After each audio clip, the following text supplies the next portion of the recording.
LoveLine is meant for an adult audience. LoveLine may contain sexually oriented content. Listener discretion is advised.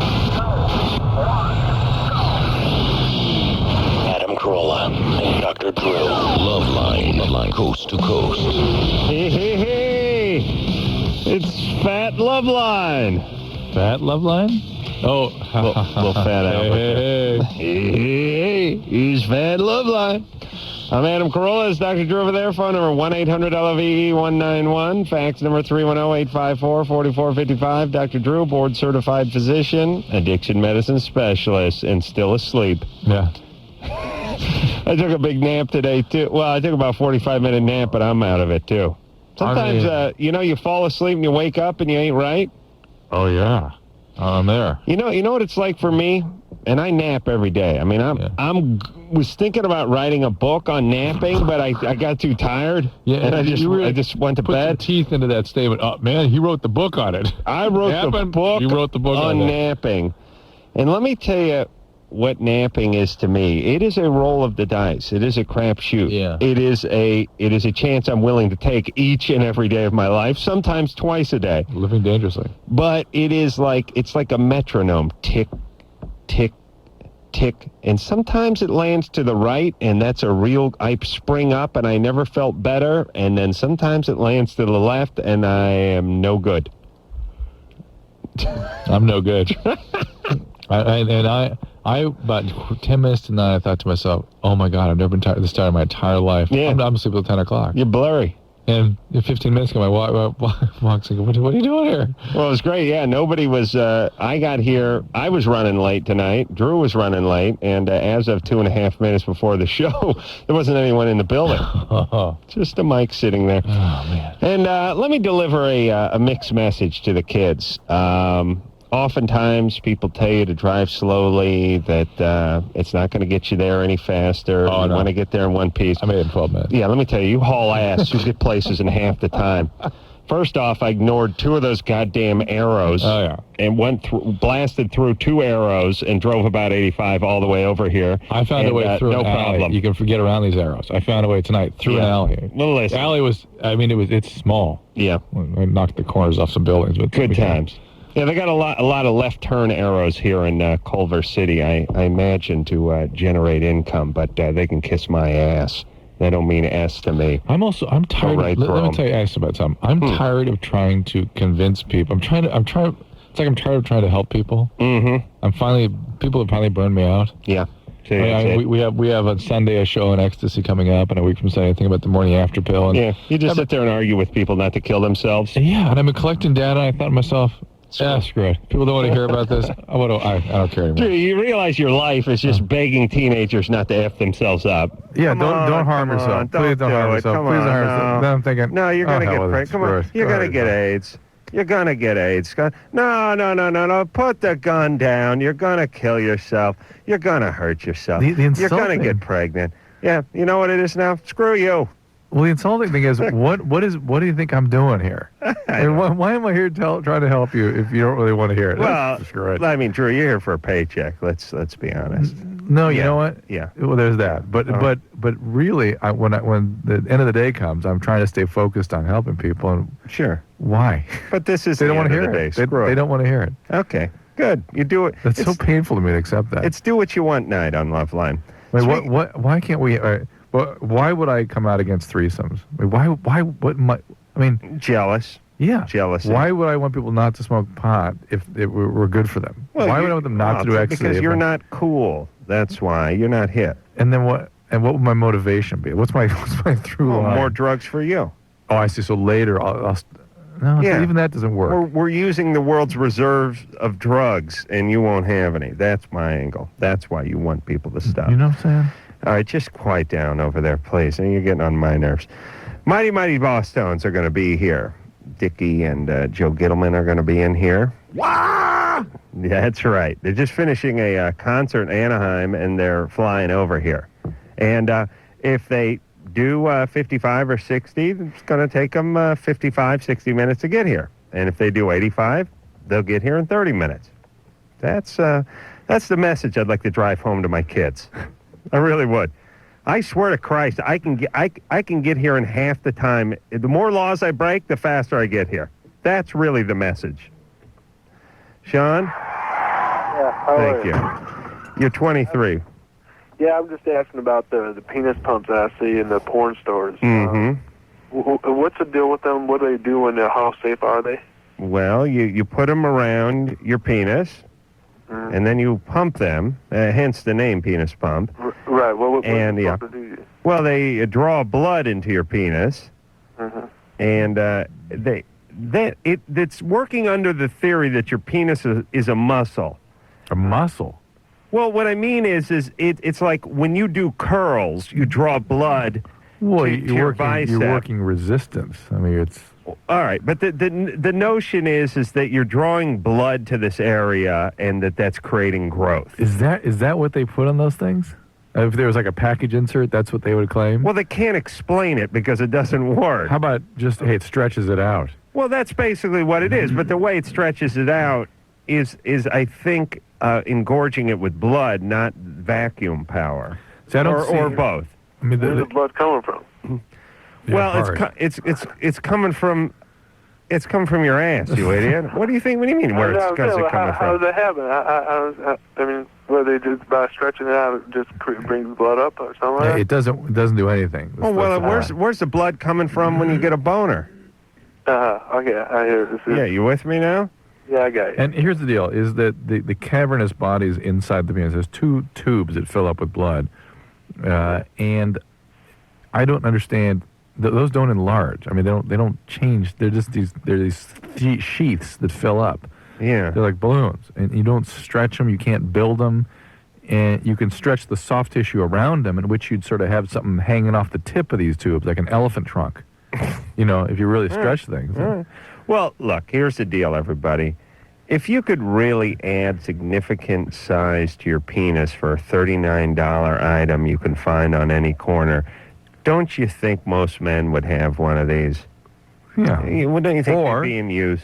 Or they'd no longer go for $39. That's right, $3,900. Yeah. And that'd be for the cheap knockoffs. Lou? Yes, sir. You're 18. What's up, Private?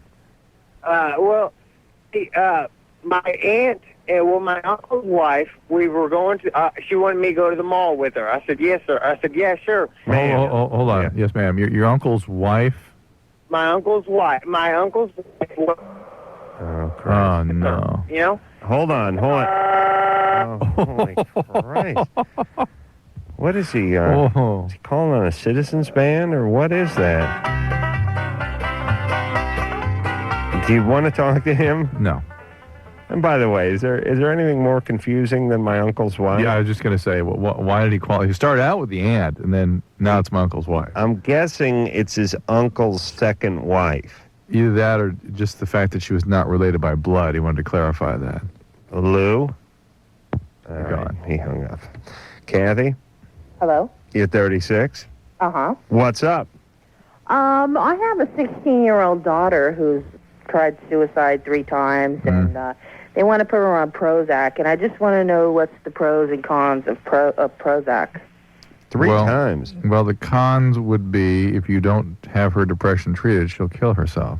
Well, I know. She's in therapy now. She's been in therapy for about 4 months now. Yeah, but in terms of really the cornerstone of altering the course of depression, the thing that has saved lives in the last decade has been medication. Uh-huh. The therapy is useful in helping an ultimate resolution of depression, but in terms of eliminating or at least substantially reducing the life-threatening nature of depression, that's medication.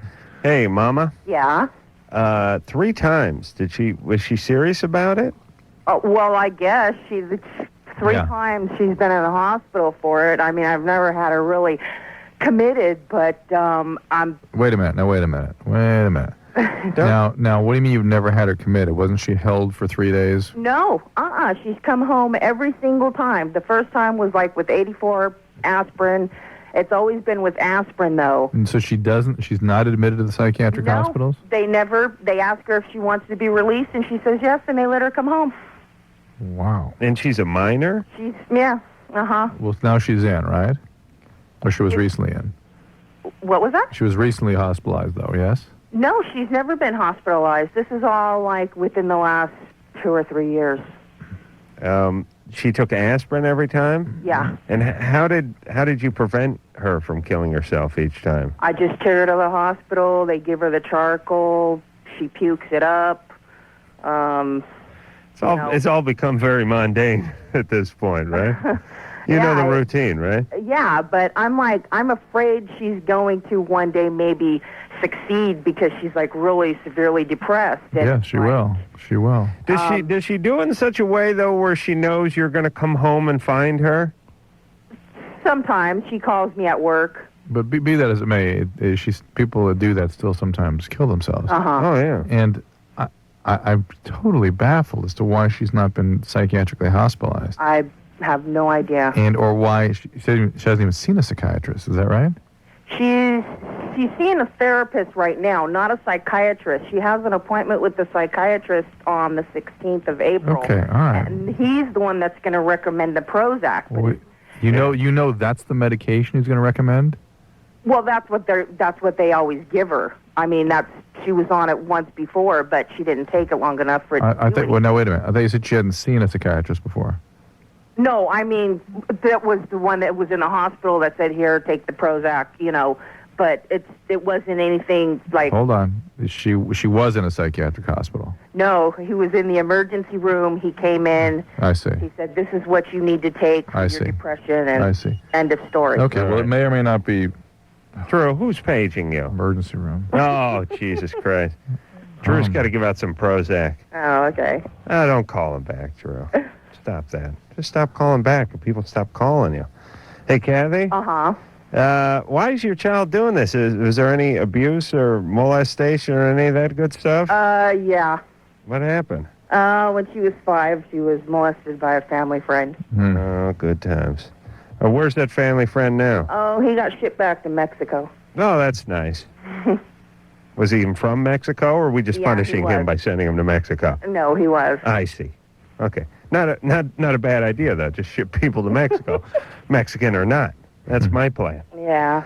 All right, Kathy. Listen, you get her on these, get her on everything you can get her on, and get her into therapy and stay with her. And listen, you vermin out there that ruin people's lives, so you can get your thumb up their ass when they're 5. Jesus Christ, they try to kill themselves at 16. They're never right. Then they give birth to a couple of kids and ruin those lives. I'd really like just a nice rusty bullet put in the head. Not even a clean, sterile bullet. A nice rusty bullet put in the head of these guys. You know what I'm talking about? Yeah. Are you with me, Drew? Yeah, and you're hitting me on a night when I'm already overwhelmed by trying to help people. This is part of what overwhelms me. Does it make me a bad person when I want bad things to happen to people that do bad things to other people? You know why? How did society evolve into the kind of society where that makes you a bad person? For wanting to punish those who destroy other people's lives severely. Well, you're supposed to be forgiving. Yeah, kiss my ass. That's a death sentence. Weirdo uncle does something weird to their niece or nephew for a few years. That's it. I've done this show long enough. You ain't never right. It's like taking a unibody car and wrapping it around a telephone pole. You can straighten it out, get the alignment fixed, but door never shuts right. There goes my high horse. Melissa? Yeah. You're 18. What's up? Okay, I've been going to raves since I was 16, and, ever since then I've done ecstasy. And, one of the last times I did it was, in October. And, ever since then, I've been getting, sick. 2 days I'll be sick, and then after that, I'll be fine for 3 days, and then I'll be sick again, and it's been like that ever since October. And what do you mean March sick? now. What does that mean, sick? And I was like a cold or something. At first it'll be allergies, runny eyes, runny nose, then I'll be coughing. And Could it just be allergies? I don't think so, because I've never been like this before.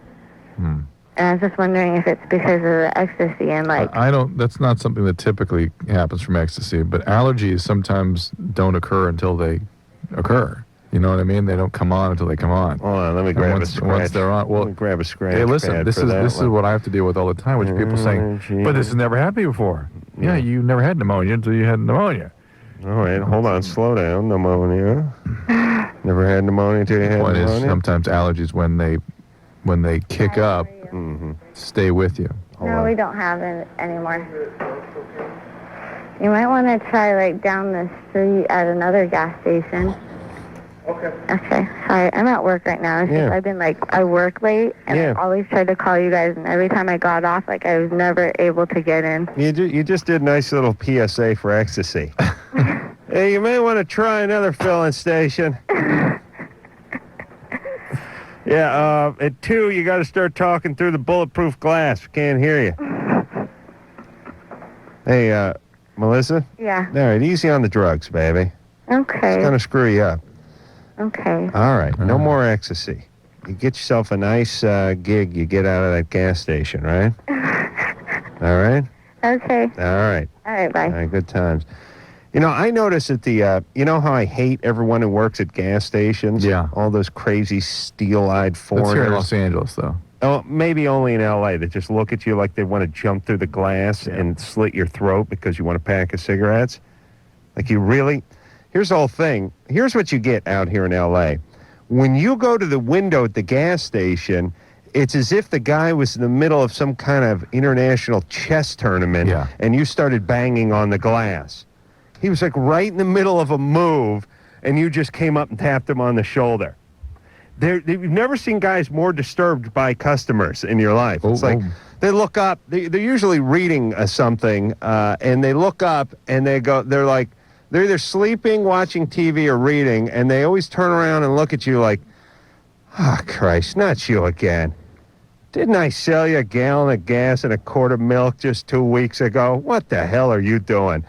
And I started realizing that a lot of them don't even have that part you talk through anymore. Yeah, you can't even talk to them. It's just a 4-inch Lexan glass and the sliding drawer. Yeah. And I realized, why put the talking thing through there? What do you think you're going to get? Right. Thank you, come again. Good to see you tonight, Mr. Pinsky. You're looking good. Oh, yeah. How's the wife and triplets? Hey, listen. No, they don't talk anyway. And the thing that adds insult to injury is you have to now put your head in the drawer.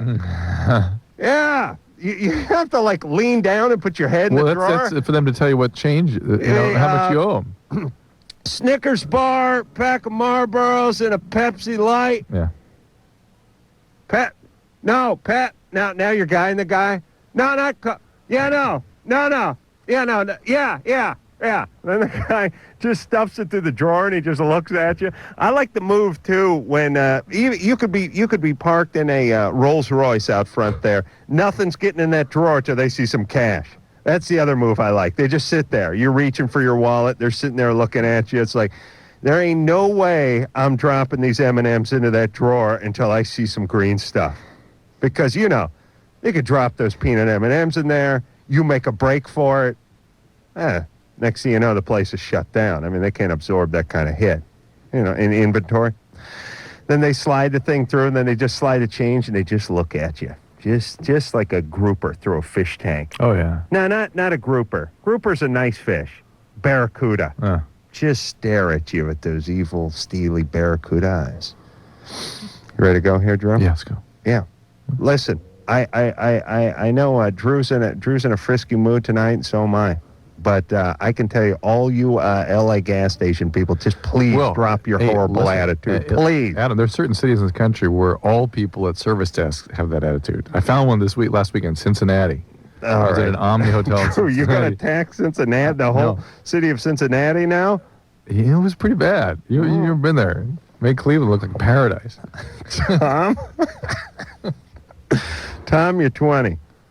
Hey, how you guys doing? What's up? The Mighty Mighty Bosstones are going to be here in just a matter of moments and really change our mood tonight. Yeah, I heard you guys, getting mad about the gas stations. Yeah. What's up, Tom? Yeah, I have a problem. Like, well, me and my girlfriend are having sex, over, like a lot of time it goes over, like, an hour. like on and off, and after I'm done, I have to go to the bathroom, like, and pee, and when I do, it burns like hell. I mean, like... How long does that burning, does the burning persist for hours? Yeah, like, it burns for like a couple hours afterwards. And then it stops again. Yeah. Are you wearing do you wear a condom with her? Yeah. Well, it may be some sort of reaction to even the latex or the trauma. You know, an hour of activity is a little tough on your pepe. Yeah. And it can cause urethral inflammation. It can be, it could be infection, but then again, you're wearing a condom, so that makes that very unlikely. Yeah, and I got checked maybe like a year ago. Yeah, and I've been with one girl since then. All right, it's just either some sort of irritation or allergy to the latex, and or just the physical trauma to that area can irritate it. How long's he having sex for? An hour. Yeah, it's too long. And she probably isn't into like it. Nah. Most women, what would you say the average for women, sort of optimal duration for a woman is, Adam? In terms of actual intercourse, Yeah, intercourse. from the time you get in to the time you're watching television and eating. Yeah. Time to roll over and sleeping. Well, I tell you, sex, it's really, like I always say, it's like getting in the ring. But it's real variable. 3 minutes can be a while Yes, when you're I with agree. a woman. I would think... the 3-minute round is what I'm talking about. I'd say the average woman would actually like just the pure intercourse for somewhere between like 10 and 14 minutes. That's exactly what I would say. I think if you're getting into 20 minutes, you are in the outer ranges of comfort for someone. Now, some women may be into it, but that's the select few. Well, Drew, you know as well as I do when you're cornholing that when something's in you for that kind of time. Well, now, say that for the PSA. You know as well as I. What's wrong? Hi, I'm Adam Carolla. You know, I kid a lot on the radio and on television, but cornholing's no laughing matter. Yeah, I mean, it's really having something in you, working you over for that. Especially, too, as a woman, you half the time you're underneath the guy. Well, and they run out of juice. Got some quite literally. This big, sweaty, hairy Armenian guy working you. Nice. 10 ways to Sunday. Yeah. Very nice. All right. We'll take a little break. Mighty Mighty Bosstones are going to be here in just 1 second. We'll be back after this. LoveLine. We'll be right back.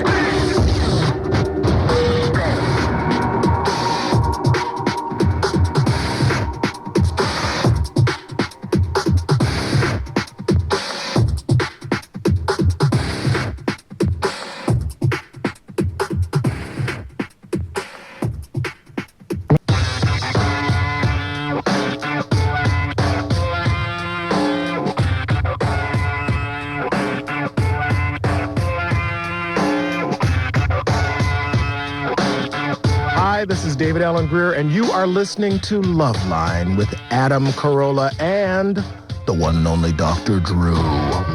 Yes, you is. I watch it. Now, that's my only celebrity friend, and here's my... Not only my mom and wife watch that. Here's my second celebrity friend. I feel like... All right, hold on there, Dickie. I just got in here. I know, be quiet. I gotta tell everyone you got in here.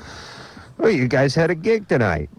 From the Mighty Mighty Bosstones, Dickie Barrett is here, everybody. Closely followed by my partner in crime, Joe Gittleman, who's on his way. He's lost out on Earth or That's right here. It's on the corner. Yeah, I don't know where he is. He's in a different vehicle. It's one big... we each have our own limo, man. Here. Nice. Yeah, things are good, buddy. Where'd you play tonight? It's sold out, man. Where You were got you? a nice haircut, too. All right. The Dick have a love affair here. Go away, No Adam. kidding. Well, I haven't seen you guys in a while. It's not usually we get to spend like 15 to 20 minutes together before we say hello. Where are you in town for a couple? Oh, yeah. For 3 or 4 shows. Oh, I wish Joe was here. He's the fact guy. No, I got the thing here. All right. You're going to be at the House of Blues. No, the whiskey. Well, I'm looking Am I at- wrong? No, I'm seeing House of Blues right here on my... Has it been changed?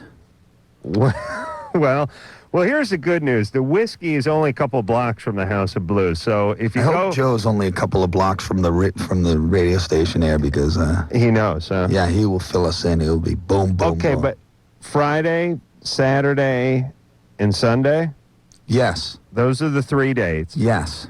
And it'll be somewhere on the Sunset Strip here in Los Angeles. And if it's not at the House of Blues, it'll be at the Whiskey. Yeah. Do you think it changed? No, I believe it's at the Whiskey, and if it's at the House of Blues, then it did change. Okay. I think your information's wrong. Okay. San Francisco coming up April 5th, 6th, 7th, and 8th. Right. Dallas on the 10th, Houston on the 12th through the 14th, and then New York on the 28th. That's good. Yeah. The other stuff seems right to me. All right, but... You're good as long as you don't have venues involved. Well, when Joe gets here, we'll get to the bottom, because I'd like to go out to one of the shows. We're not going to take no for an answer this time, Adam. What do you mean this time? Because the last time you saw us, we were playing Lollapalooza in 1995 or something. No, I saw you guys, okay, Lollapalooza. Yeah, it's been a while, buddy. No, actually, you came to a show where you were in the balcony at the Palace or something like that. Right, yeah. That's right. Yeah. But that was years ago. That was too long ago. And you always talk about the show, and we actually, tonight's show in Orange County, in Anaheim, we went on earlier so that we could come down and see you guys. So God this time bless you. we're not going to take, and bring the family. You come too, Drew. All right. Drew won't Please? be there. I'll be there, but Drew won't be there. I bet he will. When? Where? I'd love to I do want to go Saturday At the Whiskey, night. we believe. This Saturday? Yeah. Come on, man, please. What's He's the on the spot. possibility? No, I might. Yeah. Earlier Call my shows- wife. Drew, just say I'll you'll call be her. there. I'd like and to then be don't there. I'll be there. I'll be there. Joe, thank God you're here. Good Joe Lord. Gittleman, Joe Gittleman. everybody. Joe. Mighty Mighty Bosstones. Serious. How are you, Joe? Joe, we're Good at to the see you, Whiskey, Joe. right? Yeah, we're Whiskey. Listen, Yeah. these Friday's guys, House of these guys Blues. have both been sort of descended into connubial bliss since we last saw him. Whiskey. What's that? I don't know what They're married. You fell in the Yes. canoe? They're both married. Happily married. See what I'm saying? Yeah. Well, they're on the road. That's why they're happy. One guy Now, left out Adam's here. going to work on me for the next 5 days. No, but we're Why going. did you do it, No, we're going out You've Saturday ruined night. it. Really? Oh, yeah. Am I going to get a lecture? I'm So are going you to gonna the be there? show. You Yes. are? You Hell are? Yes, absolutely. Usually you're disappointed busy. that I'm married, Adam. No, hold on. One question at a time. All right. No, I'm not, because the only time I see you is when you're in L.A., and that's without your wife. So to me, you're not married. I'm doing the math. Are you insinuating that I behave like a single The man? idea is you're going to a strip club. I'm not saying you're going to. No, I I'm know. not saying you're cheating. I'm just we saying. had lunch. Last time I was in L.A., we had lunch, and it was a really nice time. And Adam said the nicest thing I could say. I picked up the check Yeah. just because we're kind of, we're buddies, and I picked, and I think he picked up the check last time. And he goes, "Oh my God, you don't know what that means to me." He goes, "Every time I go with my buddies, Oh, you're they paying. just assume." sponge, yeah. He goes, my buddies, the guys I grew up with, think that it could have been any of us, and it just happened to you. And you're the, Right. Now it's payback time. No, they finish eating, and they're like, "We're going to go out to the car." I mean, they don't pay for you anything. had a look of shock on your face. You just couldn't Yeah, believe it. it felt good. I was really glad, and I'm going to pick up the tab for whatever tab needs to be picked up Saturday night. We're going to And- see oh, you Saturday, huh? Yes, and I'll believe it when I see it. No, I guarantee You I'll sure? be there. He's in Absolutely. Pennsylvania. You ever You're name a at the door or busy something? guy What nowadays. do we do? I will be there. It's at be the on the guest Whiskey. list. Okay. At the Whiskey, right?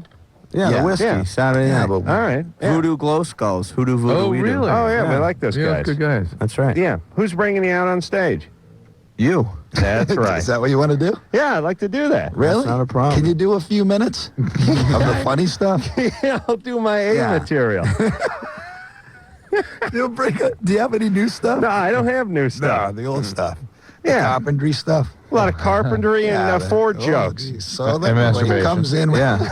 cars. My vagina's the size of a 50-gallon drum. Yeah, I do a lot of That's good. vagina. That A lot of one's large from- vagina. That one's from Lollapalooza, isn't it? Yeah, I wouldn't say my vagina's big, but a picture of it would have weighed 5 pounds.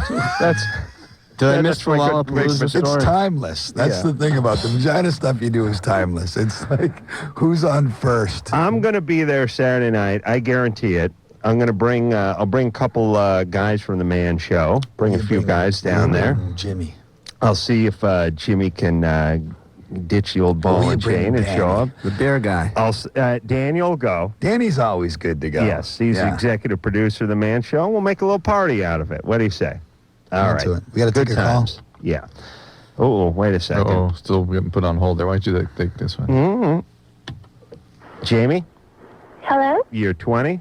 Hi. What's up? This is actually. Hi guys. How are you? Good. Good.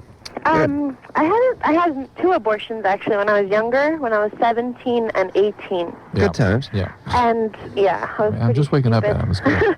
Pretty stupid. But anyway, I have pain sometimes in my lower abdomen, and I want to know if that has anything to do with that, or if that could just be middle schmerz or whatever they call it. What do they call it? Middle. What is?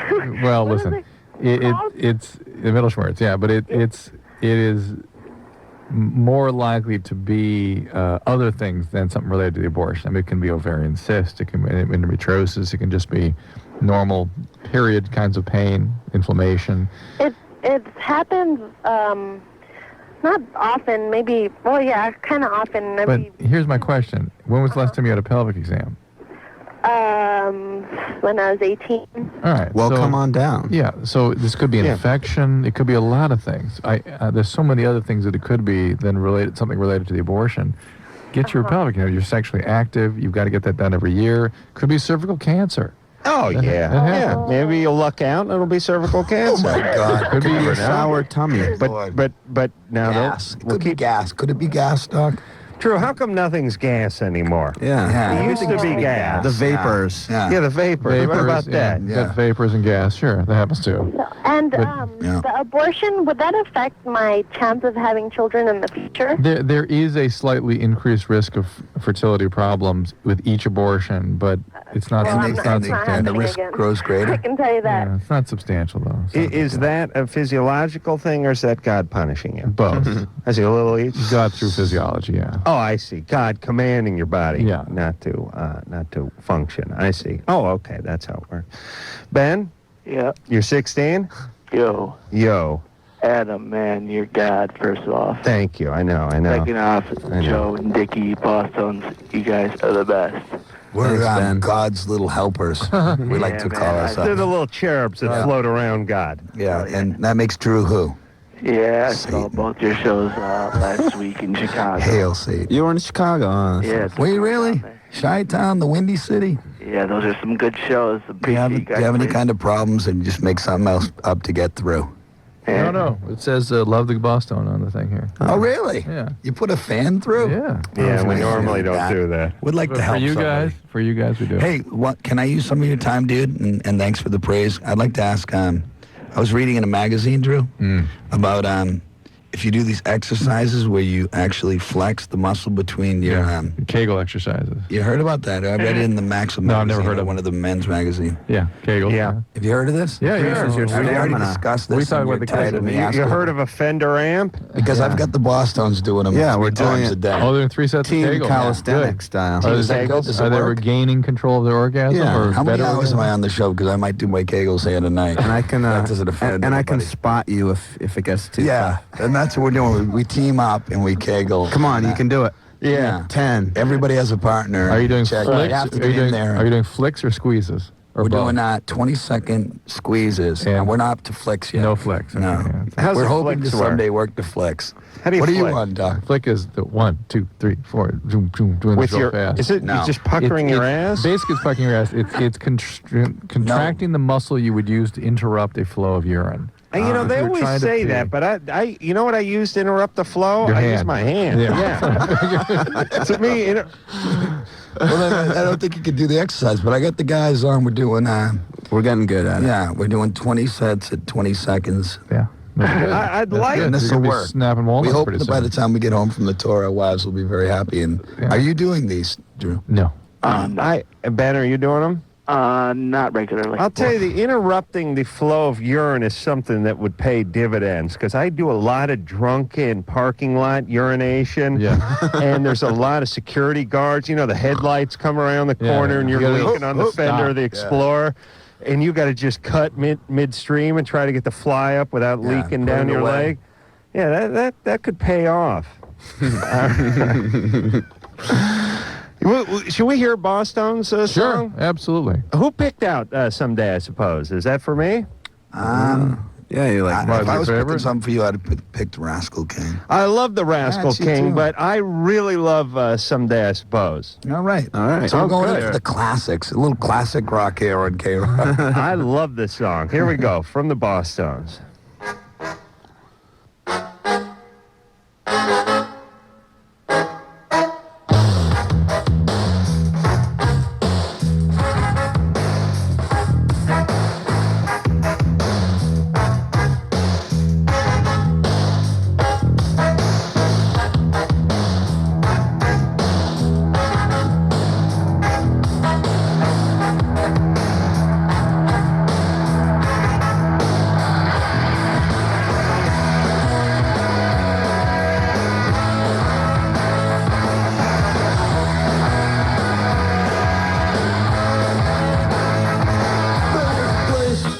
And the name of the place escapes me when I can't remember. It irritates me. Could be I can't remember. Could be I choose to not. Let's move on and try to find the plot. There was a girl, and I don't know her name either. She gave me love, and I said I'd never leave her. If I did, I'd come back someday and find her. Maybe I will. I should write down a reminder one day. One day, who knows? Someday. Someday, I suppose.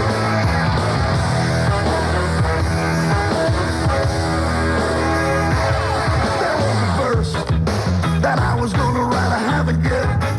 But there's still a chance I'm not an open book. That I still wanna close, I'll find the time. Someday I suppose a place and time. I wanna be and spend a storyline that's happy in the end. Plans are made, but promises are certainly uncertain. I can make the safety state before they close the curtain. One day, who knows? Someday, someday I suppose. The more I sort it out, the more things get distorted. I sort of think I'm better off just leaving it assorted. The more I try to change course, the more of course I go. Of course I'll reach my destination someday I suppose. Sort it out, get distorted. One day who knows? I'm reported. Someday I suppose.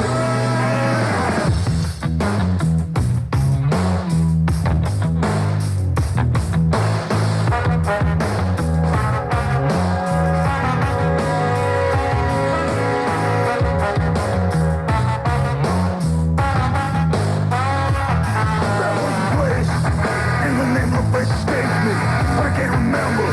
It irritates me. Could be I can't remember. Could be I choose to not.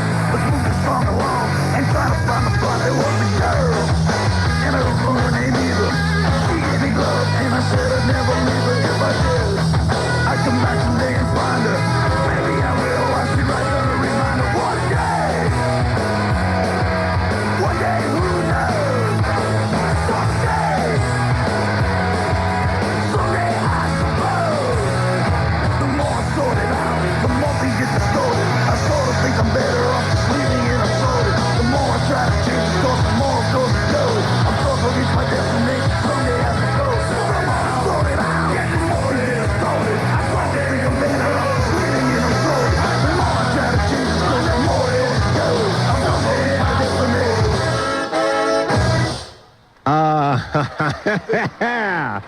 I love that song. Little classic rock. Yeah.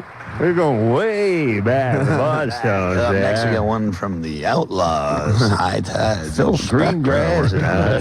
Phil Spector produced a song from the early 60s. How you feeling tonight? Hey, turn the radio way down. Hey, the Wolfman here, darling. Ooh. Is that any good? Good one. Thank you. All right. Dickie and Joe Gittleman both here from the Mighty Mighty Bosstones. You can find them at the Whiskey coming up this Friday, Saturday, Sunday, and I believe, it's Friday, Saturday, Sunday. I took the L in April to be the first and screwed the math up there. We had such a great show tonight, too. We had so much fun. I'd like to thank the people in that Orange County. We were down at Chain Reaction. It was a great little club. It was a really good show. We're doing these little shows. Well, good, because you'll see me in the audience Saturday night. I'm not buying it, but that's cool. In the pit. I just think you're a little busy. You know, you might get a call back on that potato chip commercial or something. Right. And then we won't see you. Yeah. Potato chip No, commercial. I will be there Saturday night. That's because he doesn't do tryouts. I don't sell out to the man unless there's money involved. That's my new policy. No, just some money. All right, we're going to take a little break. We'll be back after this. LoveLine. We'll be right back. Call on the 1-800-LOVE-191.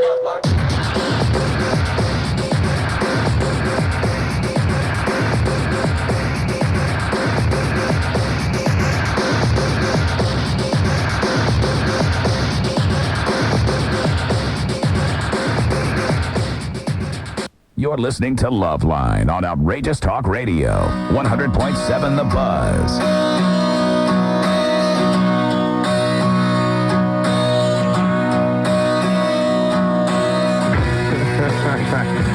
It's LoveLine. I'm Adam Carolla. It's Dr. Drew over there. Phone number 1-800-LOVE-191. Dickie Barrett and Joe Gittleman are both here from the Mighty Mighty Bosstones.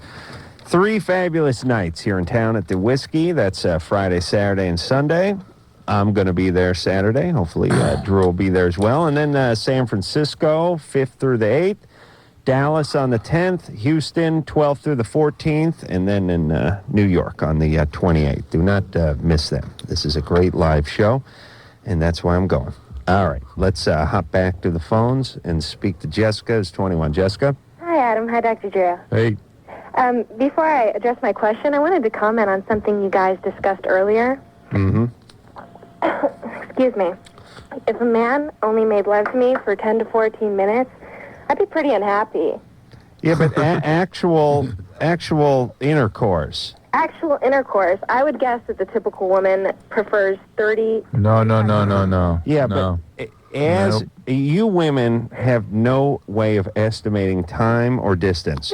Nor do That's why you can't parallel park, and you don't know when your shows are on. Here's another bizarre thing about women. Up for your inadequacy. Wait. No. Another bizarre thing about women is that when they have a certain preference, they're outraged when all the rest of female humanity doesn't have the same preference. Well, that's true, too. And we can tell you from experience and talking to the show that is a long time. That's the outer limits of most women's scale. No, if a guy gets in you and you set a timer for 12, 13 minutes and he goes at you good for 12, 13 minutes nonstop, that's going to seem like a while.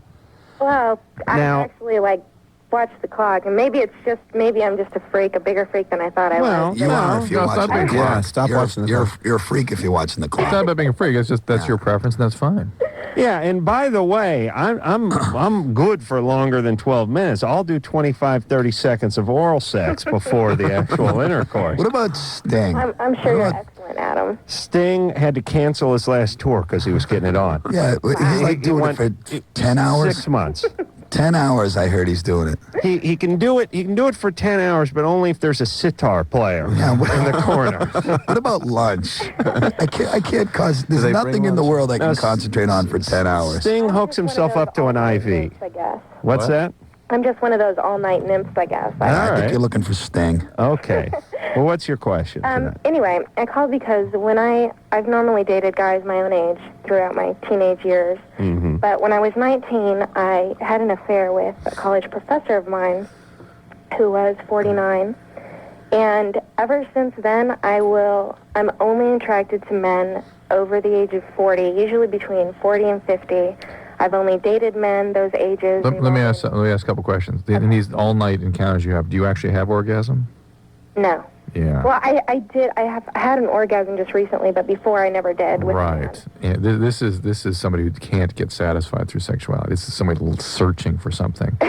Why the professor? Yeah, why the professor? Why not Marianne or the skipper? Yeah. Well, he was my psychology professor and human sexuality professor, and I took him a few semesters. Oh, he's got to be good. He's teaching. He's qualified. Yeah. He's got a degree in it.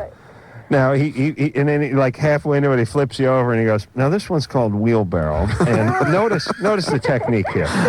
What you want to do? He was horrible in bed. bed. But He was horrible in bed. he was Well, just too he had a weird. pointer and a blue screen. The guys who can do, doing the guys who. How many minutes was he good for when you were watching the clock? Not very long. Yeah, The well, professor wasn't. He was, what? The professor wasn't very. He couldn't go the distance. No, he really couldn't, I'm afraid. What'd you get in the class? Oh, I got my A's, but I really didn't start seeing him until after. I even dropped the course because I didn't want to date him as my professor. I see. And what happened? Nothing serious came of this? No, he and I we just messed around. So where's your dad? A couple of months. He's gone, never Let's been get in to my it. life. I'm not. I don't think I'm looking for my daddy though. Where is your dad? Squandered that. Where is your dad? I don't know. He's not in my life. Yeah. Why? He never has been. Shocking. Knock me maybe down he's with a teaching feather. teaching at college. There. You're dating dads, can't have orgasm, can't get satisfied. Were you sexually abused? No. Did something weird happen? Were you sexualized at a young age or something? Something weird No, happened? I was. No, I had a very normal childhood. I was. You were what? I Yeah. was. Go with that thought. I did. I had a normal childhood. When I was about 9, I did deal with some physical abuse from my uncle, but Okay. I got out of that situation, and Why was your uncle was beating on you? yeah. Well, that's a lovely individual. I think I'll go over and beat on my sister's kid. Yeah. Exactly. That's the way great. it worked. Yeah. Well, to be fair to him, he may not have had his own kids to beat on, and I know how it So goes. that also Very speaks good. volumes about mom, who has the physical abusive dad and the abandoning husband.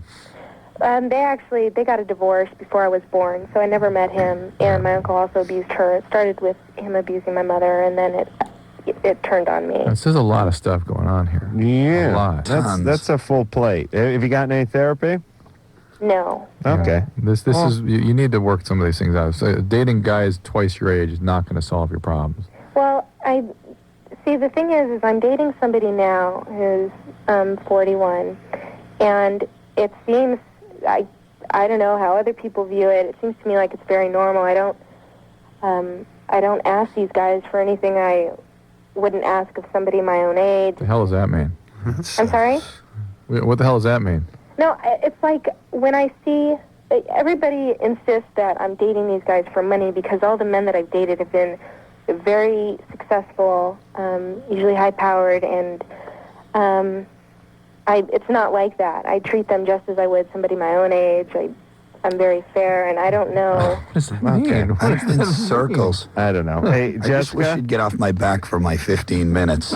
You've got a lot to deal with. Leave us alone. your uncle abused you. Your mom is a mess, and that's enough for a little therapy. All right. And we're okay. 15 minutes is damn You good. can't get That's satisfied right. through your sexual encounters. You're non-orgasmic, yet you want to have sex all night. Yet it's not satisfying. It's wait a minute. Right. Not good. Liz. Hi. Hey, you're 15. For the past week, I've been having yellow thick discharge from my vagina, and I don't know what that's going to happen. That sounds like a guy pretending to be a girl. Are you sexually active? No. No.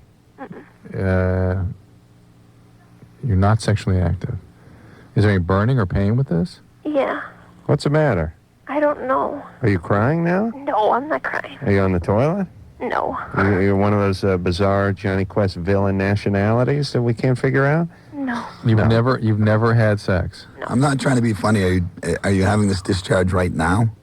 I don't know. Oh. I'm not checking down. Well, it's hard to understand how you could have gotten an infection if you haven't been sexually active. Have you ever put anything inside your vagina?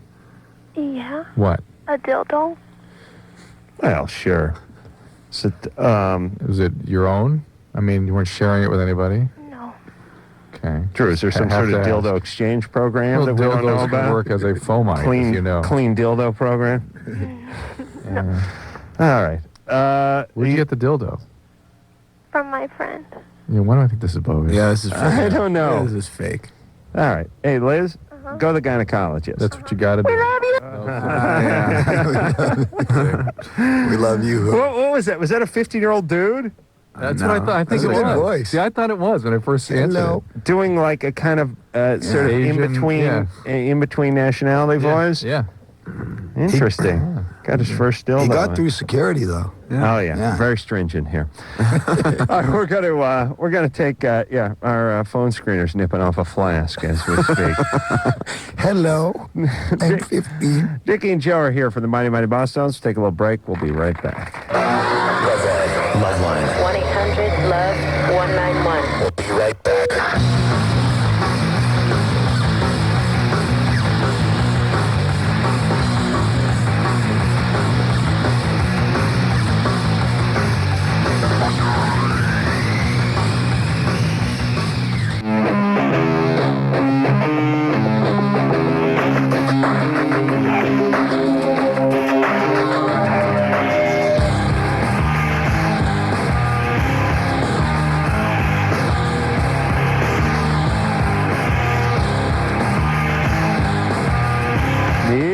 LoveLine. I'm Adam Carolla.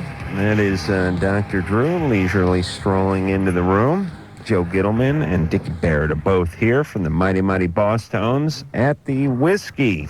We've now semi-confirmed Friday, Saturday, and Sunday, and then San Francisco, Dallas, Houston, and New York. Just basically coming up in the weeks after so great this Sunday. with the plugs. They're starting to annoy me, but I'm so good with them. I love the Bosstones, and I want people to go out there and love them with me. Wow! Wow, there you go. Where did that come from? It's going to be more of that if you go down to the Whiskey this weekend. The whole night of that. Whole night of wow! That'll bring them in.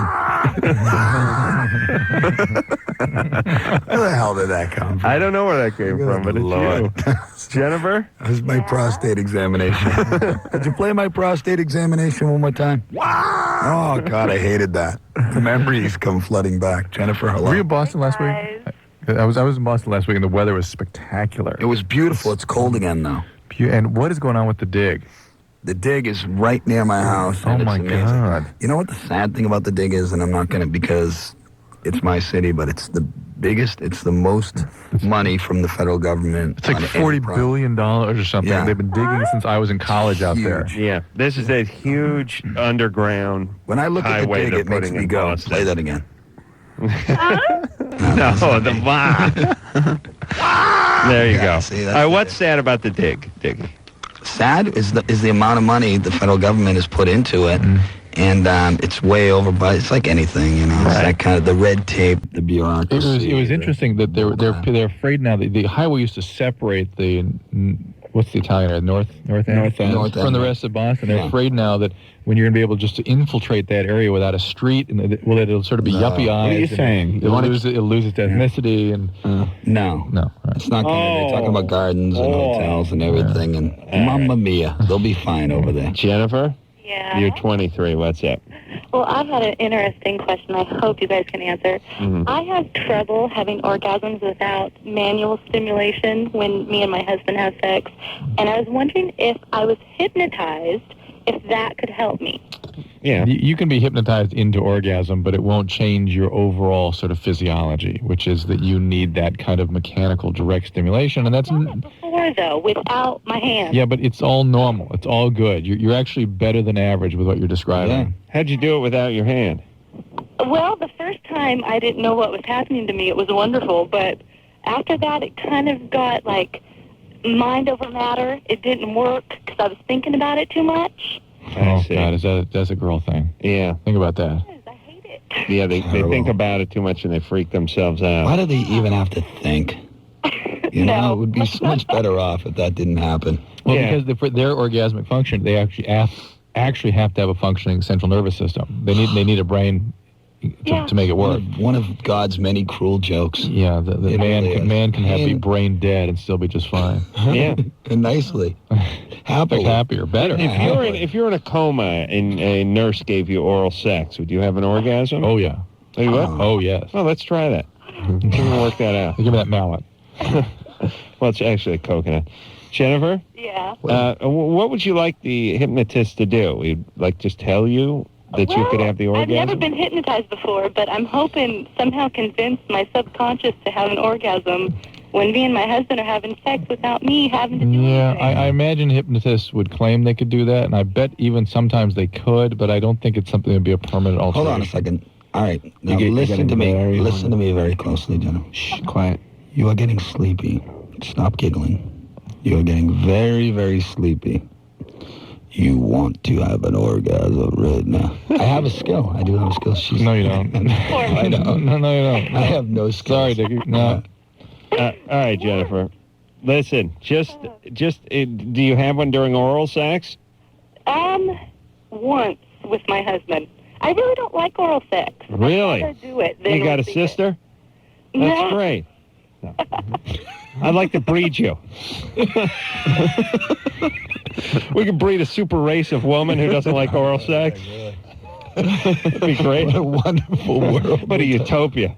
It'd be like the oral sex Hitler. So I'm looking to create a super breed of Aryan anti-oral sex women. All right. I call them, we'll call them pink shirts. Kelly, Yes. you're 23? Yeah. What's up? I just wanted to tell you and Dr. Drew, you guys are doing a great service to the community. Thank you. I had a quick question for Dickie and Joe. Actually, I had two. Are there plans for a new album? And what is there a story behind the song "The Day He Didn't Die"? Yeah. There are plans for a new album. Great. We're going to work on that this summer and have it out as soon as it's done.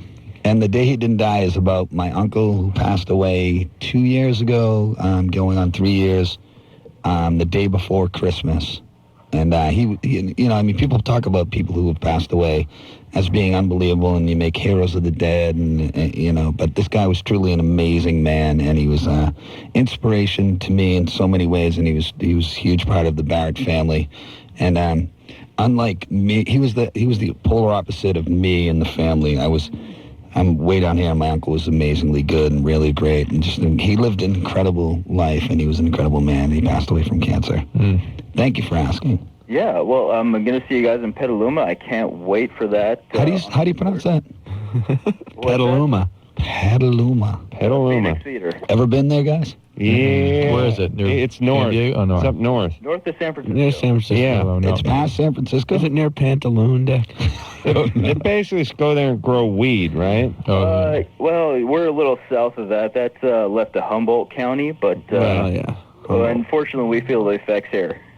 Tell us where the weed is, because we want to keep the horn section away from there. Oh, well. We try to avoid that.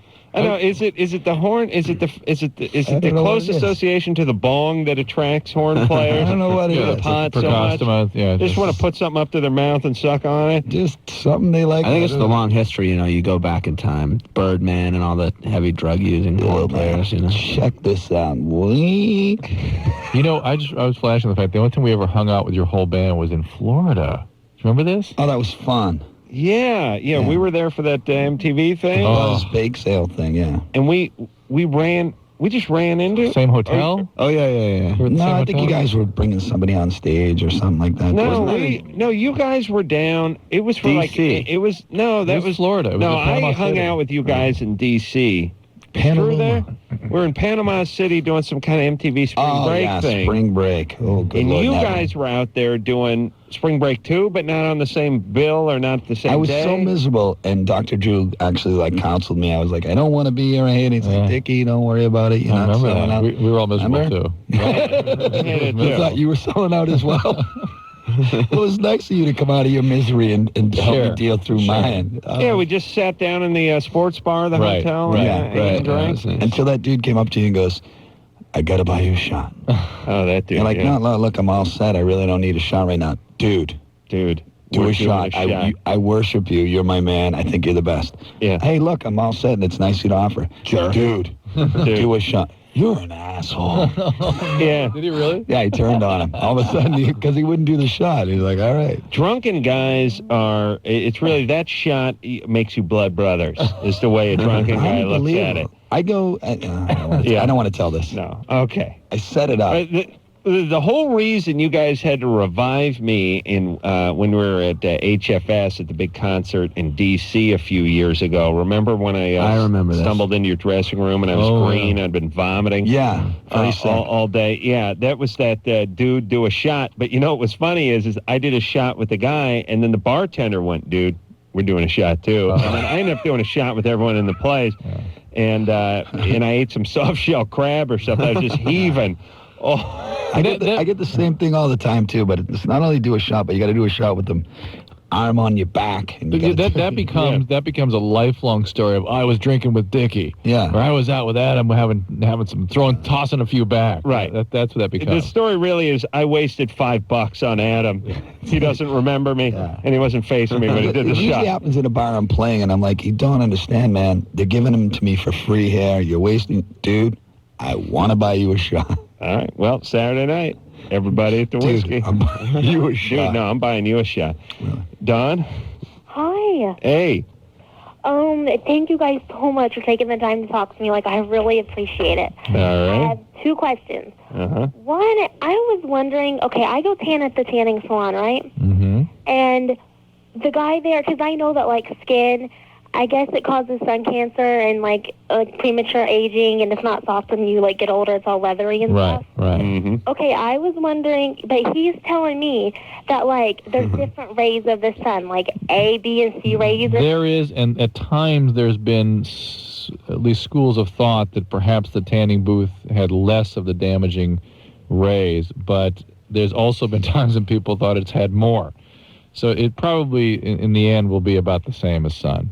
Okay, all right. Because he was saying that, like, I don't know, he said this is pure, and, like, these are these rays, and these don't cause harm. Never listen to anyone who works at It's all UV about energy. anything. It's all You UV understand? energy, and UV energy destroys elastin. That's a good point, yeah. And destruction of elastin is what causes wrinkles, and the UV is what puts you at risk for cancer. So it's the same. You go naked in those things? Yeah. Oh, good times. It and, is. Good times. And do these guys try to, catch a peek? No, this guy's a good guy, but I don't know. They have, like, these flat doors, and I sometimes wonder if, like, there's some pervs in there. If, like, they do. Oh, yeah. Nice. Listen, looking doesn't make you a bad guy in my book, You gotta by the way. understand. Yeah, but this dude's married, and he has a daughter and his wife. Yeah, but let me tell you something. Any man that close to a naked girl, I'm trying to catch a peek right now, and I'm on the radio. Right. He's got the mic held up to his eye. All right, Don. Good times. But listen, at 15... Oh, 15? Yeah, don't worry. Well, no, I mean, I'd look. For God's sakes, Joe. I look a lot older than what I think, but I'm not stupid. Like, I don't date old guys and stuff. Like, I'm not that screwed up. Great. One more question, though. This was, like, about this eating disorder thing. Like, sometimes with me, like, are you there? Yeah. Okay, sorry. Like, I'll eat, for example, like, 8 pieces of toast. I won't even be hungry. I'll just eat it because, like, the jelly tastes good. And I won't stop until I feel sick, but I never ever throw up. I've never once in my life thrown up because Do you exercise? Do you exercise excessively? Yeah, like, no, not really. I haven't had time to. I'm like roughly 5'7", probably a little bit under that, and I weigh like 125 pounds. Well, we sort of call it food issues. Right. You got some food issues going on here. You smoke weed? What about English muffins, or is it just toast? I don't drink. I'm not stupid. I see. You're fine. Okay, Don't you're worry. all right. You're all right. And Just what do you keep mean an you eye don't on have time? You're hanging out at the tan salon all day. No. I haven't tanned in like a week because Oh, well, my a week. parents Been don't 7 pay days. for anything. So Yeah. I've had to work since I've been 10, and so I work like 35 hours a week. Plus I go to school, and I'm getting far behind in school, and it's just not the greatest of times. So. Okay, man. Well, what's going on? Well, because, like, I don't know. They're not... My parents aren't the greatest. Like, they're not alcoholics, but, like, they don't do drugs, but they're not very supportive. Do you know what I mean? Like, I can never talk to them. They don't want to pay for anything. Like, Where are you getting all this motivation? because I have, like, 3 royally dynamite individuals that are my siblings, and I really don't want to end up like them. Royally what? They're like, screwed up bad. Like, my sister has, like, 3 kids, but they've been adopted out. Okay, yeah, don't and end my up brothers like them. are caught on weed, and I just don't want that life. Your parents got to be alcoholics. What? I mean, it's got to be, maybe not raging alcoholics, but it's got to be some drug and alcohol No, use. they don't drink beer. They don't smoke. Well, they may have quit. Right? Any other toast abusers in the family? My mom, never in her life has she had a cigarette. Never in her life has she had a taste of alcohol or drugs. Yeah. My dad hasn't had a drink in 27 What are they into? What is their deal? Why are they such crappy parents? Because, I guess, like, okay, religion was, like, a really strict thing. It used to be. But like I was never made to go to church. Like they didn't care, but I just went. I guess like I've rebelled a lot. Like I guess like since they never made me go, then I always went. You're sort of the rescuer, the hero in the family. You're the ones who can be perfect, and that's. So what you're describing is a real typical alcoholic family. A couple of them are, you know, one's a screw up and is the scapegoat, has a bunch of kids. The other ones are addicts, and then she's the hero. Well, Dad hasn't drank in 20 years. Right. Dad could be a program guy, and he Or could have that or gene. the church. Okay, all right. And let me tell you, the church, for a lot of you people that go nuts with it, is just as big a vice as anything else. I mean, certainly takes up more time than the booze does, because it involves driving. Yeah, you know, you gotta make runs. I wouldn't mind doing the church if they could somehow just, I don't know, put it on the internet or something, somewhere I could jack off and not leave the house and kind of get my fill. Bring it right into the home. Yeah. Yeah. Yeah, it's the early Sunday morning gig, especially during football season. I mean, Unacceptable. That's why the what do they call it, Jewism? What is that one called? What's that with the Jews? That's why the Jewishness. Saturday sounds all right to me, because that's college Saturday ball. night. Friday night. Oh, Friday night. Friday night? Don't they go to Joe's temple Jewish. on Saturday? Help us out, Joe. Joe, when do you guys hit the temple? On Saturday or Friday night? I don't know. It's been a while. It's been a while for me. Okay, but you don't miss as many games being Jewish. That's what I'm saying. Amy? Isn't it Friday and Saturday you're supposed to? I don't know. And you can't do anything on Sunday. I like that. Amy? Yes, I'm here. You're 16. What's up? Well, my mom kicked me out of my house. I lived up by the beach, and I moved to my dad's house about 4 months ago. Mm-hmm. And I don't know. I smoked weed in Newport Beach. Like I've smoked weed since I was like in 8th grade, but it's gotten really bad lately. Why'd your mom kick you out? Smoking weed? No, it's because I've gotten straight A's my whole life. My grades went down. I started partying, hanging out with the wrong people, you know, that kind of thing. Okay. So and we really didn't get along. There's actually a lot of stuff that's gone on between me and my mom. Like I've had a lot of problems, and she couldn't handle it anymore. Okay, so she sent you to live with your dad. Yeah. And you moved in with your dad, and you smoked a lot of weed? I go to like a continuation school because of my grades. I go to school for 3 hours a day at like noon. And Wow, you went all the way from straight A's to yeah, I fell straight down. Did you get along with your mom when you were getting straight A's? No, the thing is I never got along with my mom. It wasn't just my grades. I had there's a lot of other stuff that happened. Is anybody trying to help you or treat you or get some assistance with the behaviors? For the weed? Well, this is all sort of an addiction story and a depression story. Yeah, there's a lot of stuff with depression. And so, is somebody treating that? I had a therapist, and I was on Prozac, and I was on a couple of things, and I just stopped taking those about 2 months ago. I mean, you see how you've gotten on a course here that could be, I mean, a permanent derailment of your life if you don't get things going. You might as well just forget that continuation school right now and just take the GED, by the way, and get a job, because that continuation school, it's like, it's bargaining with kids who don't want to go to school. It's like, well, what time do you want to show up? They're like, well, noon. I get up about 11:30, so let's make it 12:15. All right. And when's your first cigarette break? That's exactly how it is. 12:45. Now, I know the teachers' last names are long, so just call them Herb and Bob and Joe and Frank and Cindy, you know. Call everyone by the first name. There, you can score some weed from them, smoke some cigarettes. Yeah. That's exactly how my school is. And Don't hit them. Why bother at that point? You know what it's like? It really is. It's like going, I don't much like to work. Like, I don't take real good at work, and someone goes, well, you got to have a job. And you go, all right. And they go, what if you had a job where you just showed up at 1 and stayed till 3 and didn't do anything? And you went, how much will I be making? Yeah, you went, could I smoke? And they go, yeah, no problem. And you went, no pressures? Yeah. And if I don't show up a few days out of the week, no big deal? Yeah. You go, I mean, all right, yeah. I don't want the boss on my back either. Count me in. No drug testing, no applications, nothing like that? No. Okay, you're employed. Sometimes I like to drink on the job. Yeah, Is that well, okay? Yeah. Why do it then? Yeah. You know, like, why bother? You're just saying you're going to school. I want to put as little effort into life as possible. Your sister My sister went to Amelia Earhart continuation school, and it's basically they took a section of North Hollywood High, just a corner, and they fenced it off like a petting zoo, and they just put the tokers in it in the corner, and it's like we'd look at them through the fence, like, don't feed them. They have hepatitis. Stop poking at them. Don't poke at. Hey, What don't were they doing in antagonize there? them. Smoking and stuff. Yeah, they just sit around. It's just a bunch of like screwed up 16-year-olds just sitting on benches smoking. Kids, it's time for coming, Jim. This is second gym. Yeah. Yeah, we're having I don't know if I can deal with your class right now. Whenever you're ready, we're having class. All right. It really prepares them for the real world. And then they ultimately drop out of continuation school, and they just get a job doing nothing anyway. Is that the little bus, Adam? That's the medium shorter bus, side. yeah, the Short shorter bus bus, is for the retarded kids, and Yeah. the medium-sized bus Medium-sized is for bus, the yeah. continuation school. But that bus doesn't run before noon. It's just a VW van. Yeah, it's Spicoli's van. That's it. I don't know who came up with that, and it was called Amelia Earhart. And for some reason, Amelia Earhart, She would have been proud of that. I think she crashed a plane in North Hollywood or something, because Amelia Earhart in North Hollywood, there's a big statue of her in front of North Hollywood. What's that place where they keep the books? Library. Library. That's what it is.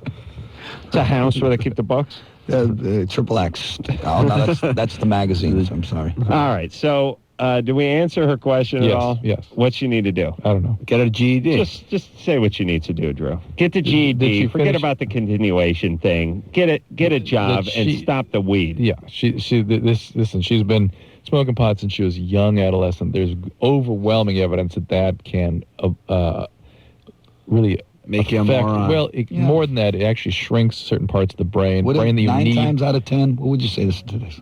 What's that? More than likely it'll happen, but is there a chance it doesn't have to happen? What's that? If you smoke weed at a young age. Well, if you're smoking a lot, it will. I mean, the evidence is clear that it affects your development. And sometimes you can smoke weed at a young age and then give it up and then go on to a ska punk band and do quite well. You can do that. Yeah, I'm not saying that's for everybody. No, but that's only one out of three. Ultimately, you'll sell out. Though. Yeah, right. Okay. But here's the thing. Love the new show, Drew. Yeah, that's good. I'm the sellout, right? Oh, Christ. Good morning. Good morning. The other thing about weed too is it's like if you men are from Harvard, women are from the West Coast. If you do it from 13 to 18, it's like you've been locked in a sensory deprivation tank for 5 years too. It's not. Part of it is what it does to your brain, but the other part is you ain't collecting too much information. Right, you're not in that right. key period. And the parts of your brain that you need for those developmental milestones just isn't available to you. So stuff isn't coming in, and then you can't react to it even if it did. Okay. Mighty Mighty Bosstones here tonight. We'll take a little break. We'll be back with them and you after this. LoveLine will be right back. So get your problems ready.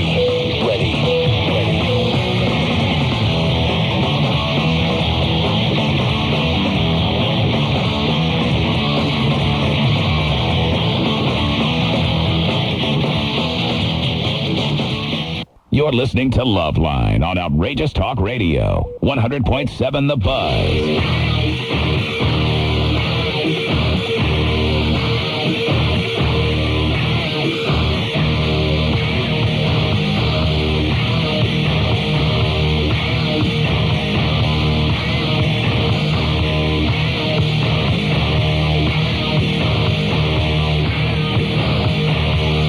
LoveLine, fast-growing outlaw radio, North America.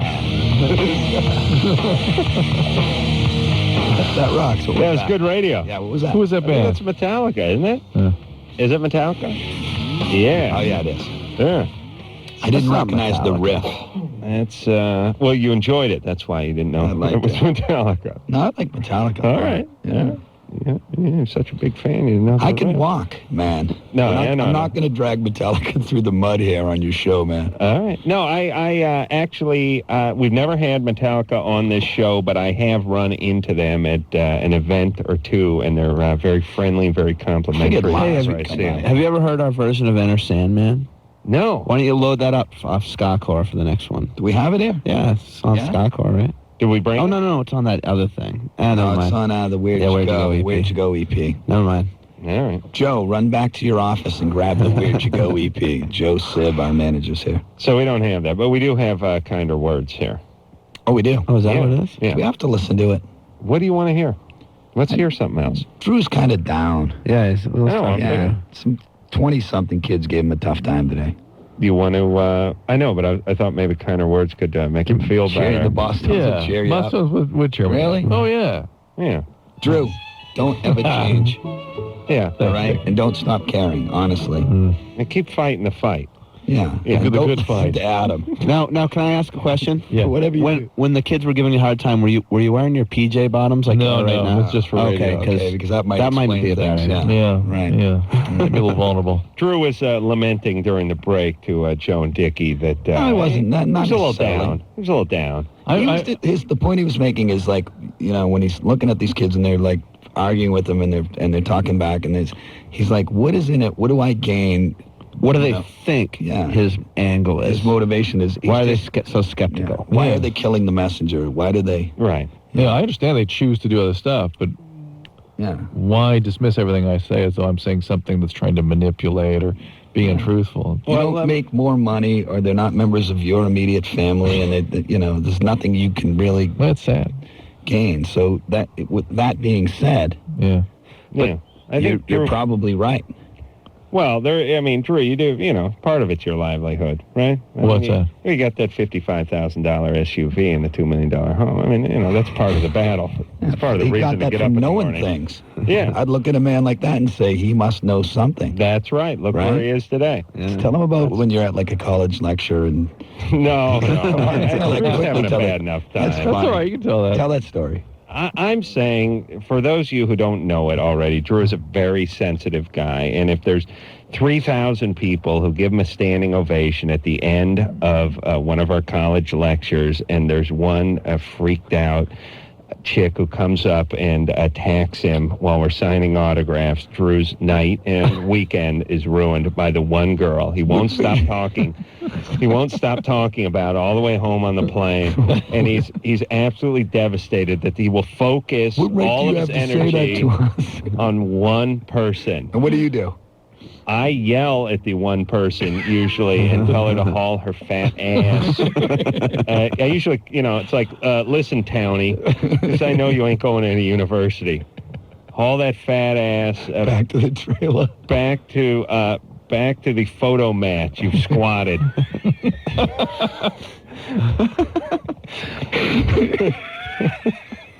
They don't have photo mats anymore, do they? I don't know if squatters' rights. I don't think they don't. Squatting a photo mat, though, that'd be bad. Do they have photo mats or not? No. They've turned them in like little coffee drive-through. Yeah, they don't have. The point I want to make, and to make this long segment agonizingly longer, I just want to say, Drew, you're a really good man, and don't ever stop, and don't let people discourage you. Oh, thanks, Dickie. All right? I'm back. I'm not I'm here. back. Kiss your ass or blow you. I'm just telling you I love you. Tom. Yeah. You're 35. Put that on a tape card. What's up? Yeah, I'm going to hear it next time I'm here. What's up there, buddy? Well, I'm wondering if there's something wrong with me, or I'm weird, or something like that. Definitely weird. I hope so. We got the weird vibe going already. I hope you're weird. What's going on? Okay, well, I'm calling from Los Angeles County. Oh, okay, you're weird. Yep. Okay. Anyhow, I have an enjoyment for women's underwear. Mm-hmm. Are they in them? Are you in them? No. No. And do you put them on? Yeah. Yes. You're gay. You do. And do you dance about? No. Do you prance about? No. Do you frolic? Not necessarily. How about no. mincing? Any mincing going on? I sleep in them. Do you tiptoe through the tulips? You get off in them? Yes. Ooh. Yeah. Okay. And I've heard I'm not the only one. No, you're not the only one. How about But yet I'm not gay. I love women, not kidding. men. How about when you're with a woman? What happens? I've told, let's see, my ex-wife knows. Yeah, but do you do something with the underwear when you're being with a woman? When you're being intimate? Sometimes. Like what do you do? I did with my ex-wife. What would that be? Wore 'em with her. So you're just wearing them while you engage in the sexual act?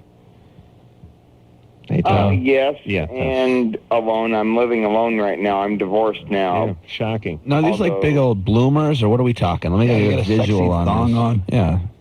Brief. Take us there. Briefs. Tom. Well, it's just a regular brief. You know what? Like a it's cotton. missing the fly. What is the cut I on have a those? couple of bras. How do you get your hands on these underpants? Do you buy them new, or do you are the soiled ones worth more? I buy them new and say they're for my girlfriend. I see. So it wouldn't matter to you that, let's say, you knew a sexy woman had worn them before, that wouldn't make them more valuable to you? No. So it's a cross-dressing thing, is what it is. Yeah, I mean, it's a fetish. It's not it's a I fetish. don't know about that because I don't like to put on dresses or anything like that. Let me ask you And this: Like I said, I love women and not men. Do you have to wear the underwear? Do you have to have the underwear in order to function sexually with a woman? No. No. Oh, it's a hobby. Yeah, but Tom, are you wearing a pair right now? No. All right. Good, thank God. Because I would have insisted we hang up. Yeah. Next question. Mostly it's on the weekends or times I don't have to face work in the morning. I see. Oh, yeah. And listen, do you ever wear the thong backs? Because if I put on a pair of thong backs, it'd be like trying to get like a kite string out of a hedge. You know what I mean? It'd be an all day thing, and eventually you just have to cut them. I don't know. Maybe I'm boring, man. I just kite string out of a I've got a couple of bras. out of a. I did it one time. I had a body briefer at one time. I see. All right, we get the picture. Hey, Tom, but what do you do for a living? Do you work? Do you take care of yourself? Oh, I work. With kids or no? No. What do you do? I'm a mechanic. I see. And you're able to have relationships normally? Your relationship history has been okay? It's been okay. Yeah. And what about substance abuse? You sound a little loaded right now. Where do you work? Do you want to give a plug? I've had a few beers, but Had a that's few about beers. Are you an addict, an alcoholic? No. You sure? I went through the drug thing in high Had a school few and drugs beers. just bored me. Yeah, but you're drinking every night, right? Not every night, no. When was the last time you missed a night? Last time I missed a night was, couple of days ago. Yeah. Yeah. But that's a rare occasion, right? Yeah, Tom, here's what I think. Don't focus so much on the women's underpants, but focus on the substance and just focus on your life in the sort of the big picture of your life. You know, your relationships, your job, your relationship with substances. A sort of global way to look at this, and a pretty sort of easy way, so maybe even simplistic way, is to look at it about surviving traumatic alcoholic family systems. And when you're a child and trying to manage the overwhelming powerlessness of that, you'll sort of cling on to a life preserver. And sometimes fetishes are those life preservers. They're a way of focusing emotional energy and avoiding feelings that are very dangerous. And so when you have intimacy and have arousal, this sort of is your life preserver. It takes you away from the really sort of the memory or the experiences that were so overwhelming and made you feel so powerless. And now you, having inherited that gene from that alcoholic family, are now starting to manifest the disease. And the disease treatment would help with all of these issues. All right. Let's hear a little something from the Adam, remember the time you had the gay phone book? What? Yeah. What? Yeah. He had his gay phone book one time. And What is that? Where was I? They have It was in his car. They have a gay phone book. What does that mean? It reminded me because of the auto mechanic. He's an auto mechanic. Oh, yeah, they have the And Adam cross-dress flipped over and he goes, now look at the picture of the mechanic, the advertising, I don't even know what garage it was. Tony's Garage. Come on.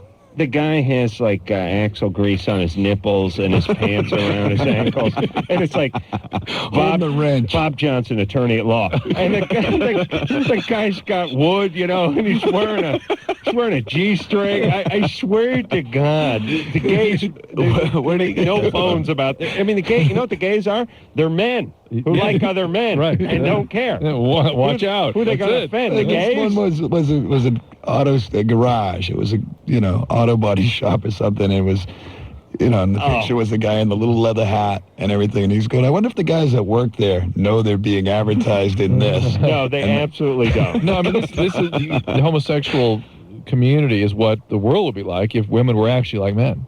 Absolutely. Absolutely. It's yeah. just, it's proof positive how different they are. Who invented the glory hole? There you go. It was a gay scientist in 1845. Mad scientist. We almost called that garage just to go, do you guys know you're advertised in... I'll tell you, the gay phone book is so funny because it'll be a guy and it'll be like taxidermy, same dude with a shirt off. It's like...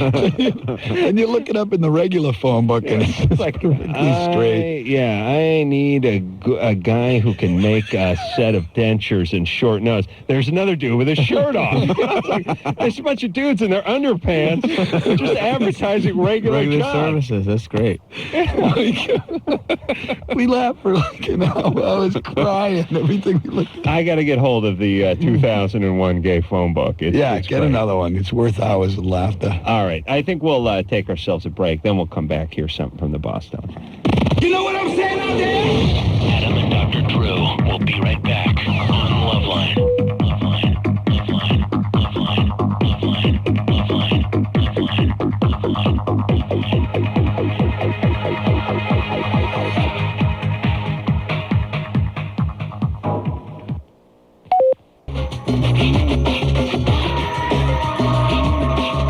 Yep, here we go. It is LoveLine. I'm Adam. That's Drew over there. Dickie Barrett and Joe Gittleman are both here from the Mighty Mighty Bosstones. Going to be at the Whiskey Friday, Saturday, and Sunday. And then in San Francisco, Dallas, Houston, and New York, all in the upcoming days after the Whiskey gig. Wow! And, what are you going to do? Let's take a call. Find a chick, though. I mean, are there any women on there? There's Fawn. Oh, she was Celine, raped. here we go. That's bad. Celine? Now talk Celine, and then we'll hear our Bosstones tune. Hello? Celine? Hey. Hey, you're 19. What's going on? How come everybody sounds so calm when they talk to you? I'm so nervous right now. No, you sound calm, too, yeah. Ah, okay. Well, I hooked up with this guy, like, last weekend, and he's pretty cool except for the small fact that he smokes pot every day. And, Well, you live in Huntington Beach, right? yeah. Well, what guy doesn't down there? Yeah. I know, it's pretty ridiculous. But I didn't know at first. He kind of, like, hid it from me. But I spent the night at his house, and the first thing he did when he woke up was smoked a bowl, so... Wow. Yeah, it was pretty bad. But that's not the worst. Wake and bake, man. What was that? Wake and bake. Oh, yeah. It was gross. What's the worst? We were just fooling around, and I felt his penis and, like, the what do you call it, the head? Yeah. Like, the tip, the skin was, like, flaking off. Yeah. Ooh. It was gross. It was like, all crispy. And, like, the base, the tip, like, the base of the shaft, there was a bump. Like, I felt one bump, and it was, like, really hard. Uh-oh. I was just wondering what it was. I didn't do anything with him. Probably a wart, I suspect. Oh, God, Yeah. that's so gross. What about the flakes? Yeah, it could be tempura batter. Sometimes guys eat stoned, they eat in the nude, and stuff gets on the penis. You think maybe it's cornflakes? Coke every once in a while, which is even, I don't know. Well, why do we involve with the guy's an addict? I don't know. Stay away from that penis. I'm not anymore. I mean, I haven't been talking to him since that, but... The flakiness can be a lot of different things. It can be a hygiene issue. It can be inflammation, irritation. Is he circumcised? Yeah. Could be dandruff too. It can be. I was thinking. Well, you can Little head and shoulders on there. You actually can get eczema and psoriasis and things on the penis, but be that as it may, the flaking is oftentimes Don't we have enough be problems? healing of irritation if he sort of has been excessively irritating that area for whatever reason. It'll flake. For whatever reason. Herpes will flake when it's healing. It's only one reason to irritate the area. That's right. So, Celine? Yeah. Yeah, it sounds like you could do better. Yeah, no, I know that, but I don't know. He's cute. Oh, boy. I'm a stupid girl. All right, why don't you get smart and find yourself a good guy? What do you have any suggestions of what I could say to him? I don't want to just, like, all of a sudden stop talking to him. He won't notice. Yeah, don't worry. He's baked. And I don't know why he didn't say anything to me. That makes me so mad. He didn't even say anything. Like, if you guys had flaky wieners, wouldn't you tell the girl before she started touching it? I had a windbreaker made up in high school, a flaky wiener windbreaker, just to kind of get the word out. I used to work at the Flaky Wiener out at the mall. I ran with the I did. with the LA chapter of the Flaky Wieners. Pretty tough crew. I didn't want to tell you what the initiation was. It's embarrassing. But it did have something to do with tempura batter. Yeah, oh yeah, absolutely. Try the flaky wiener. It's delicious. All right, Celine. You find yourself a nice sober guy with out of flaky wiener. And you didn't sound nervous. No, you done. You done good. Well, You I done was. good. All right. Thank you. Thank you. This is the Bosstones with Kinder Words.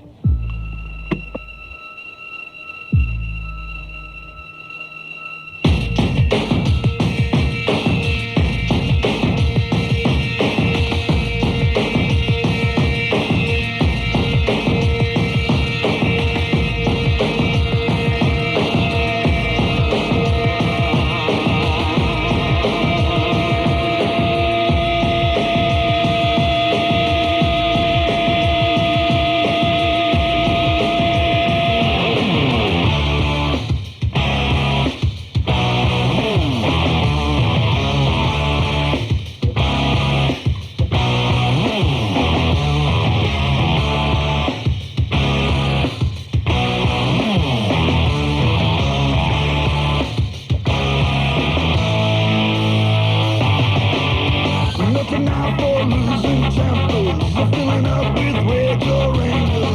And the cooking detrimental. Come ahead, it's called for head. Up with the tail, happy or blind. Look up the dead and bend the side. Right decision, crash collision. Damage done beyond repair.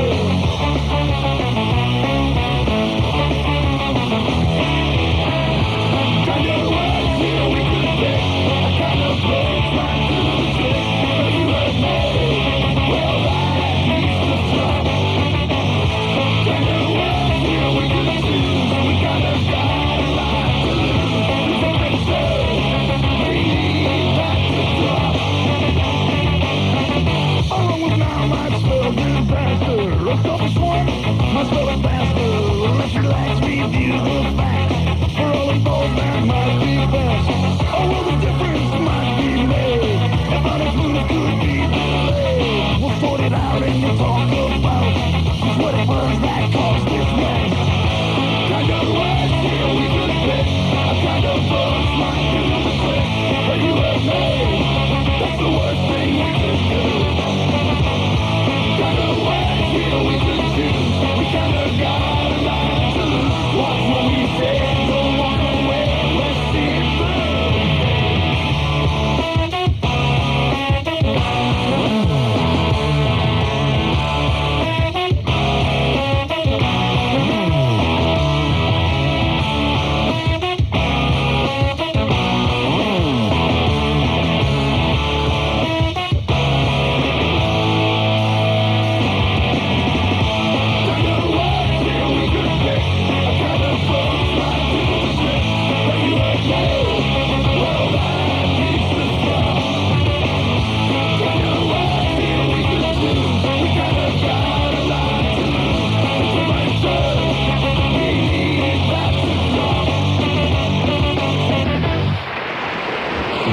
Yes, I We got a little lost in conversation over there. The applause. Kinder Words, a oldie but a classics, goodie yeah. from the Bosstones. We have a bunch of records out. I know. What? How many records you guys have? 6 or 7 full-length albums, right? And then the little ones, and then the EPs, hidden live tracks, record. and then lost tracks. Extensive career. Yeah. That I'm actually proud of. Yeah, you should be. I didn't think I'd have any pride at all reaching this part of my life. I thought I'd be prideless, pretty I much. thought you'd be eating peanut butter on a train in Yeah. Mexico. I thought I'd still be working out at the Flaky Wiener, to tell you the truth. That's right. And it wasn't a bad job. Working the back door at the Flaky And Wiener. this is nice listening to these. Yeah. Yeah, because I know this sounds trite, but you guys probably don't sit down and listen to a bunch of old I stuff don't think we anymore, listened do to you? it until since we finished recording it, you know. Right. Because you hear it so many times in the studio, and it's, you know that. Take a call. All right. I'm boring people. Ray? Yeah. What's up? Hey, you guys are great. Thanks. Hey, Ray. Hey, Ray. Hey, you can call me Bosstones, Ray. I grew up just down the road and around the corner from you guys. Where are you now? But I'm in Montana. What's going on? Well, I'm a recovering alcoholic addict and sex addict. And I'm having troubles right now setting boundaries on a relationship that I'm just starting. How long into recovery are you? 6 months. Yeah. And you know you'd really be best if you didn't do that relationship thing for a little while more, Well, what's right? the boundary problem? Yeah, well, I'm used to jumping into relationships feet first and not, looking at, the long-term effects and all that, and they've all been unhealthy. What the hell did that just mean? But I don't know. And I was caught up in thinking, what's faster, feet first or head first? And when you jump into something. You are effed up, Adam. Really? Yeah, I got caught up in that. That's bad. That's what you're focusing on. But what is the Headlong. boundary issue? It's not happening fast enough? No, I It happened want too to fast? slow it down. It happened too fast. It's going too fast. So how old is this person? She's 32. Is she an addict? No. She's not a recovering person. No. And it went to sex very quickly? No, I mean, it's only been a week and already it's, that's the thing. I don't want to, have sex with her. Okay, good. What does your sponsor say about this relationship? He's really not for it. Is he an SA sponsor or an NA sponsor? He's SA and AA Okay. sponsor. All right. Well, why don't you listen to your sponsor? But it's not for his emotional health. It's just she has a big ass, and he doesn't think thinks Ray could do better. Ray, you're 6 months into recovery. Believe it or not, it's great that you got 6 months under your belt. Those are critical 6 months, but you're still a baby in recovery. Yeah. You got to listen to your sponsor. He's not giving you information, not giving you advice just to be an a-hole or just to flex his muscle. It's because he knows what does and doesn't work in recovery. All right. Oh, boy. Real fast for the Bosstones. Dave? Yeah, how you doing? Spit it out there, brother. All right. I just want to say real quick, this is my questions for Dickie and Joe, actually. But I'm in L.A. now, but I grew up in Mass, and I've been fans for a long time. So I appreciate the fact that you guys are still playing shows. Right on. Yeah. I got a question about songwriting. I just started writing songs. I play guitar, and I wanted to... We have 20 seconds. All right. I just want to know, as far as, do I need to go to a publisher or something like that to protect my songs or copyright them or anything like that before I can play open mics and stuff like that? No. Absolutely not. Write the songs, get to the open mics, and play out. And that's it? Good luck to you, and thank you for calling. Yeah, that's about it right now. We'll talk to you when you get a little more down the line. Yeah, everybody, whether it's comedy, music, acting, modeling, whatever, just do it. Yeah. A little less thinking, a little buy more now, doing. pay later. Right. We'll be back. LoveLine will be right back. LoveLine will be right back. LoveLine will be right